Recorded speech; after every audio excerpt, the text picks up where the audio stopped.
Mocha family, I am in the car per usual doing what I do, but I wanted to chat with you guys because I'm excited. I just got back yesterday from seeing Black Panther. I don't really intend to discuss the movie here, so there's no spoilers or anything like that, but like a lot of people, I was inspired to go into that mythical civilization and convicted all at once.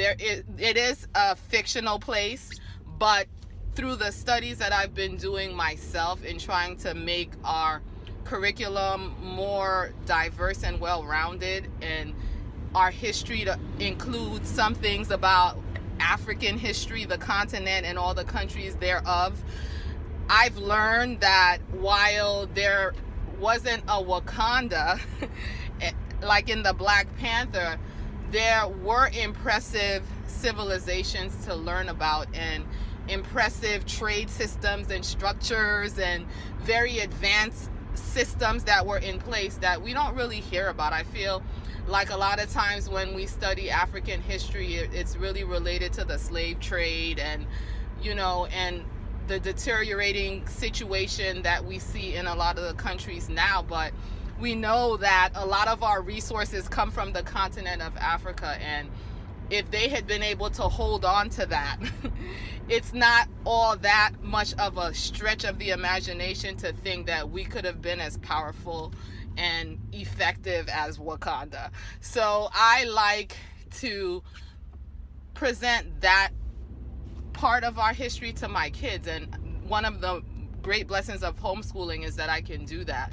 So there's a book that I've been reading for the longest now because our schedule is so hectic. During lunch, as my kids are eating, I like to read little snippets from it. It's called The Glorious Age in Africa, and it's about the three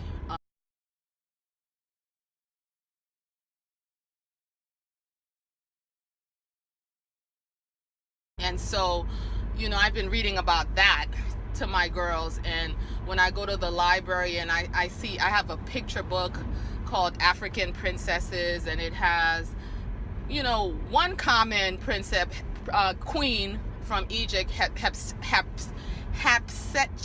I can never pronounce this woman's name, but we've all studied her in history, in general history, and the Egyptian queen. But there's a whole bunch of other queens that I haven't heard of, and rulers that I haven't heard of. I went and I took that. I have a little basket in my family room that I collect nonfiction library books from, and I usually try to get books not just on African history, but books on whatever it is that they're studying to beef up the curriculum that they're doing, because we are still using Heart of Dakota, but I find that I'm not in love with all of the resources, and so I like to try to throw the same thing at my kids many different ways. And so if I can find a picture book or a video or anything to substantiate what they're learning, I'll do that. And I was really, you'd be surprised at how much you can find. I have one kid that just finished studying World War II and the Holocaust and all of that. I found everything from picture books to adult books written on the time frame, and I didn't make it mandatory for them to read it. I just had it in the sitting room, and I have the kind of kids that if it's there, they'll thumb through it, they'll look through it. And I have one kid in particular that will read anything. My youngest, Rayma, she will read anything. If it's there, she'll read it. And so I've had great success with having her do that. But I'm excited.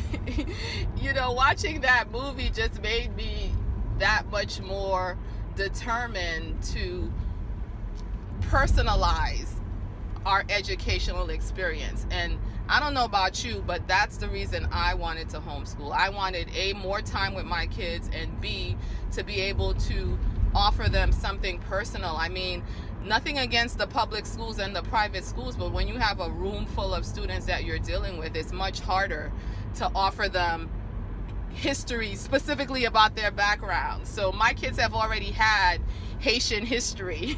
You know, they know all about Toussaint Louverture and how we got our independence and all of that and everything that's going on right now. I went to the library. I got books on the earthquake that recently happened. We talked about it. You know, when I was trying to see how I could help in those times, my kids were right there with me. To me, that's the beauty of homeschooling. And so, you know, I saw all those hashtag Wakanda forevers and I was like, I don't know about all of that. Jesus forever, I don't know about Wakanda forever. But honestly, I came out of that movie like, Wakanda forever, y'all. Just kidding. I really enjoyed it. I went in there thinking I was going to enjoy seeing some natural hair, and afterwards I was thinking to myself, what about a bald head? Those women look good.